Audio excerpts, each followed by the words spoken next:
I didn't stop running until I hit a dry creek bed 2 miles out. My boots were caked in red clay, lungs burning like I'd smoked a pack through a campfire. I dropped behind a jagged outcrop, pulled my knife and listened. The forest was dead quiet.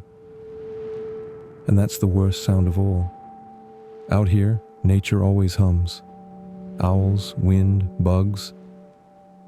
Silence means something else is listening too. I stayed still. 5 minutes. 10. The kind of still that makes your heartbeat feel like it's screaming. That's when I heard it. Not footsteps, not breathing, clicking, like bones being tapped together. It echoed between the trees. No rhythm, no direction, just clicks. My hand tightened around the blade. Silver edge. Navajo blessed. I'd killed 2 skinwalkers with this knife before. I whispered to it like an old friend. Not today. I didn't sleep that night. I climbed a nearby rock face and huddled between boulders, flashlight off, pistol drawn, ears wide open. At one point, I swear I saw movement, far below, something crawling along the tree line, upright but low, fast, almost fluid. But I didn't move. That's the second rule. They can smell fear. They hunt motion.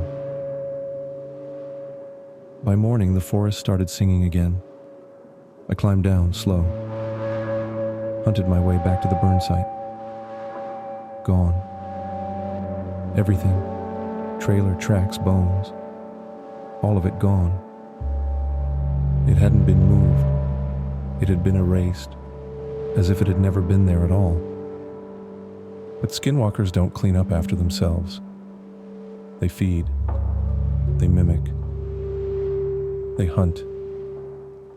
They don't cover tracks. Someone else was involved. I drove into the nearest reservation town, Thistleknock. Population. Barely hanging on. It's the kind of place where everyone watches you pull in. Nobody smiles. Nobody waves. They just watch. I parked outside the only gas station and stepped inside. Cheap fluorescent lights. One old man behind the register, skin like tree bark, eyes sharp as glass. I gave him a look. "Coffee?" I asked. He didn't move. Didn't blink. "You shouldn't be here," he finally said. I nodded. "Probably not. But I'm tracking something. Something dangerous." He shook his head. "Not something. Someone." That caught me off guard. He turned, pulled a faded photo from the drawer, and slapped it on the counter. It was a group shot. 6 people, all older, native, wearing ceremonial clothing. "Hunters," he said. My stomach tightened. I recognized one of them. Middle left. Long braids. Wore a necklace of coyote teeth. His name was Ronan Blackfeather. He taught me my first kill. "You know him?" I asked. The old man nodded. "We all did. He's dead now. But his daughter, she was the last one." I raised an eyebrow. "The last what?" "The last skinwalker hunter born on sacred ground." I leaned forward. "Where is she?" The man stared past me like he was watching something behind my shoulder. "You already met her." My pulse stopped. "The woman in the woods?" He nodded. "She's not dead," I said, voice low. "No," he agreed. "She's worse." I left that town and didn't look back.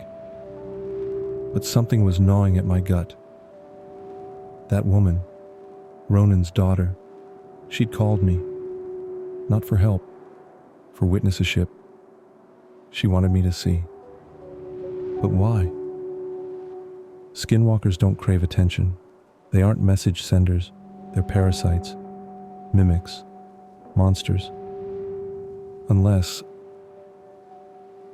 it wasn't just a hunt. Unless this was something bigger. Something waking up.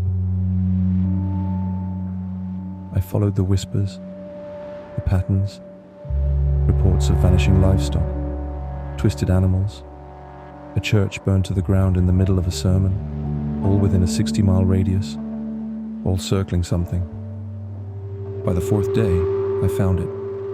An old government facility buried behind a fence of rusted chain link. Signs faded beyond legibility. A single building still intact. Concrete. Windowless. I stood in front of it with my weapon drawn and every instinct in my body screaming, "Don't go in," but I'm not a man who listens to instincts anymore. I'm a man who buries them. One kill at a time. Inside was worse than I expected.